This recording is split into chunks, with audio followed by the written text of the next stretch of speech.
આકાશવાણી અમદાવાદ વડોદરા પ્રાદેશિક સમાચાર યશવી મહેતા વાંચે છે. સૌપ્રથમ મુખ્ય સમાચાર. ખેડૂતોને આગામી ડિસેમ્બર સુધીમાં દિવસે વીજળી પૂરી પાડવાની મુખ્યમંત્રી ભૂપેન્દ્ર પટેલે હૈયાધારણા આપી. રાજ્યમાં અત્યાર સુધીમાં અંદાજિત 40 લાખ હેક્ટરમાં રવિ પાકનું વાવેતર થયું. મુખ્યમંત્રી ભૂપેન્દ્ર પટેલે કહ્યું, ઝીરો કાર્બન ઉત્સર્જનનો લક્ષ્યાંક હાંસલ કરવા સરકાર પ્રતિબદ્ધ. અમદાવાદમાં ભારતીય પ્લમ્બિંગ પરિષદનો પ્રારંભ. ફોજદારી ન્યાય માટેની આઈજેએસ પ્રણાલીના અમલીકરણમાં શ્રેષ્ઠ કામગીરી બદલ ગુજરાત જેલ વિભાગને પ્રથમ એવોર્ડ એનાયત. વડોદરા જિલ્લાના સખી મંડળ દ્વારા બનાવેલા ફરસાણનું રેવા બ્રાન્ડથી વેચાણ કરાશે. આવતીકાલે મુખ્યમંત્રીના હસ્તે પ્રારંભ. સમાચાર વિગતવાર.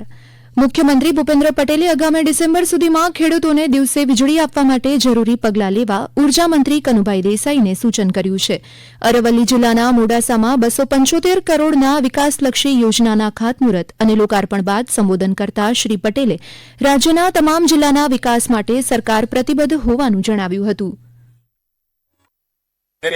કામો થાય તે નરેન્દ્રભાઈના નેતૃત્વમાં આપણે શીખ્યા છે. હજુ તો ગયા ઓગસ્ટ મહિનામાં જ અહીંયા 338 કરોડના રોડ રસ્તાના, ઉદ્વહન સિંચાઈ, તાલુકા સેવા સદન જેવા કામોના આ જિલ્લાને જ આપ્યા છે. 338 કરોડ રૂપિયા અને આજે ફરીથી પાછા 264 કરોડના 5 જ મહિનામાં એક જ જિલ્લામાં 600 કરોડના વિકાસ કામો માત્ર મોદી સાહેબના નેતૃત્વમાં જ થઈ શકે.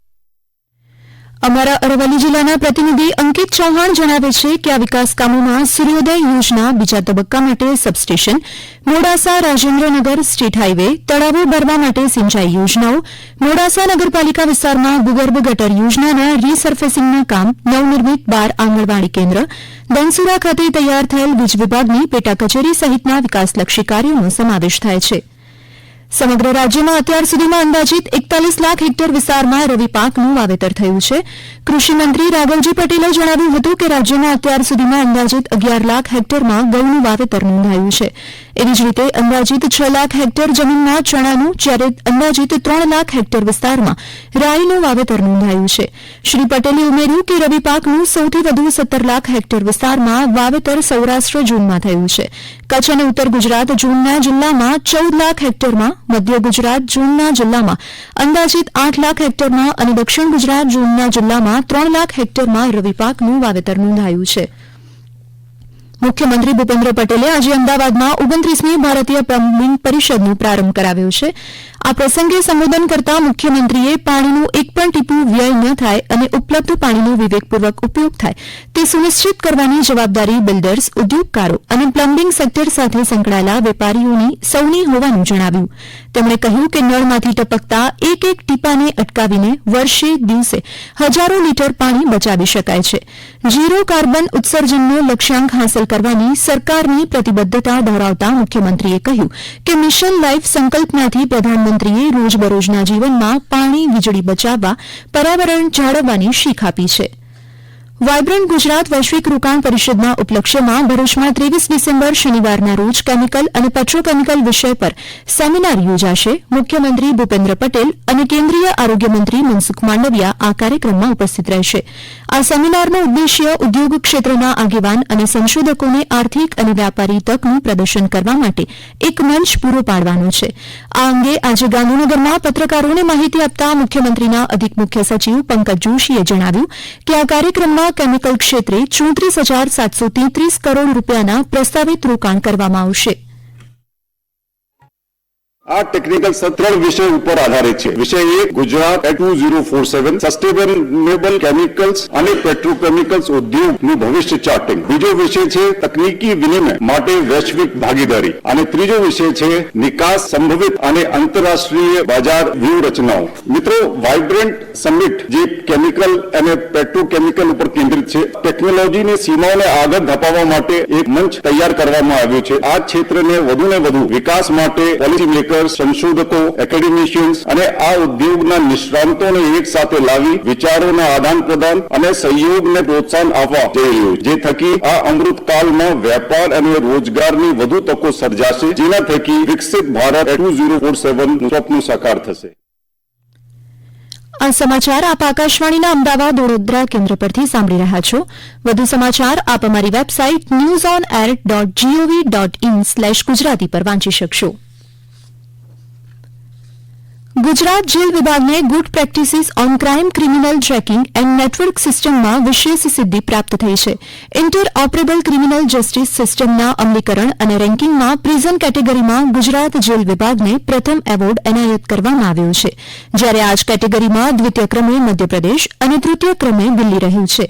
ઉલ્લેખનીય છે કે આ થકી ગુજરાત જેલ વિભાગની સફળતાઓમાં વધુ એક છોગું ઉમેરાયું છે. હાલ દિલ્હી ખાતે યોજાઈ રહેલી crime criminal tracking and network સિસ્ટમની 5મી રાષ્ટ્રીય કોન્ફરન્સ દરમિયાન આ જાહેરાત કરવામાં આવી છે. વિકસિત ભારત સંકલ્પ યાત્રાનું રાજ્યભરના છેવાડાના ગામડામાં વ્યાપક પ્રતિસાદ મળી રહ્યો છે. વડોદરા જિલ્લામાં અત્યાર સુધીમાં 328 ગ્રામ પંચાયતોમાં 46,000થી વધારે મહિલાઓ સહિત કુલ 1 લાખથી વધુ નાગરિકોએ આ સંકલ્પ યાત્રામાં સહભાગી થઈ સરકારી યોજનાઓની જાણકારી મેળવી છે. મહીસાગર જિલ્લાના જામવડ ખાતે વિકસિત ભારત સંકલ્પ યાત્રા યોજાઈ હતી, જ્યાં લાભાર્થીઓને સહાય વિતરણ તથા ગામની સશક્ત કિશોરી, તેજસ્વી વિદ્યાર્થી, રમતવીર, સ્થાનિક કલા કારીગરોને પ્રોત્સાહિત કરવામાં આવ્યા હતા. નવસારી તાલુકાના પરતાપુર ગામે વિકસિત ભારત સંકલ્પ યાત્રા રથનું ગ્રામજનોએ ભવ્ય સ્વાગત કર્યું અને સંકલ્પ યાત્રાના માધ્યમથી કેન્દ્ર અને રાજ્ય સરકારની યોજનાઓ વિશે માહિતગાર કરવામાં આવ્યા. પાટણ તાલુકાના અસાલડી ગામે ભારત સંકલ્પ યાત્રા કાર્યક્રમમાં ગ્રામજનોએ ઉત્સાહભેર ભાગ લીધો હતો, તો સુરત જિલ્લાના પલસાણા, ચોર્યાસી, માંડવી, માંગરોળ તેમજ કામરેજ તાલુકાના છેવાડાના ગામોમાં આ વિકસિત ભારત સંકલ્પ યાત્રા રથ દ્વારા નગરજનોને વિવિધ યોજનાઓની વિસ્તૃત માહિતી આપવામાં આવી હતી. વડોદરા જિલ્લાના સખી મંડળ દ્વારા બનાવવામાં આવેલા ફરસાણનું રેવા બ્રાન્ડથી વેચાણ કરવામાં આવશે. આ ખાદ્ય ઉત્પાદનોને રેવા માના રસોડામાંથી નામ અપાશે. મુખ્યમંત્રી ભૂપેન્દ્ર પટેલ આ વેચાણ ઉપક્રમનો આવતીકાલથી પ્રારંભ કરાવશે. તેઓ આ કાર્યક્રમમાં રિજુવેનાઇટિંગ એન્ડ એમ્પાવરિંગ વુમેન્સ લોગોનું અનાવરણ કરશે. પ્રથમ તબક્કામાં જિલ્લાના 15 સખી મંડળની 150થી વધુ મહિલાઓને આ ઉપક્રમમાં સાંકળવામાં આવી છે. આ સાથે જ આવતીકાલે મુખ્યમંત્રી ભૂપેન્દ્ર પટેલ દ્વારા વડોદરા જિલ્લા પંચાયતના વુડા વિસ્તારમાં આવતા વડોદરા ગ્રામ્ય, પાદરા અને વાઘોડિયા તાલુકાના 81 ગામોમાંથી ઘન કચરાના નિકાલ માટેના પ્રોજેક્ટનો પણ શુભારંભ કરાવશે. આ માટે રાજ્ય સરકાર દ્વારા 11 કરોડ રૂપિયાનું અનુદાન આપવામાં આવ્યું છે. ગુજરાત ટેકનોલોજીકલ યુનિવર્સિટી અને ઇસરો અમદાવાદ દ્વારા યોજાયેલ smart India hackathon problem solve સ્પર્ધા આજે પૂર્ણ થઈ છે. 234 જેટલા પ્રશ્નોનું નિરાકરણ શોધવાની આ સ્પર્ધામાં 14 રાજ્યમાંથી કુલ 199 ભાઈઓ અને 76 બહેનોએ ભાગ લીધો હતો. આ સ્પર્ધામાં national institute of technology Durgapur, પશ્ચિમ બંગાળની ટીમ પ્રથમ ક્રમે વિજેતા થતા સમગ્ર ટીમને સુવર્ણચંદ્રક સાથે 1 લાખ રૂપિયાનું પારિતોષિક આપવામાં આવ્યું હતું. આ પૂર્ણાહુતિ સમારંભમાં ઇસરોના director doctor Nilesh Desai, Gujarat technological યુનિવર્સિટીના કુલપતિ ડોક્ટર રાજુ ગજર વગેરે મહાનુભાવોના હસ્તે તમામ વિજેતાઓને પારિતોષિક એનાયત કરવામાં આવ્યા હતા. દક્ષિણ રેલવેમાં સ્થિત તિરુનલવેલી સ્ટેશન પર ભારે વરસાદના લીધે પાણી ભરાવાને કારણે આવતીકાલ 22 ડિસેમ્બરના રોજ જામનગરથી ઉપડનારી જામનગર તિરુનેલવેલી એક્સપ્રેસ ટ્રેન રદ કરવામાં આવી છે. ઉલ્લેખનીય છે કે અગાઉ પણ 18 ડિસેમ્બરની ટ્રેન આ જ કારણોસર રદ કરવામાં આવી હતી.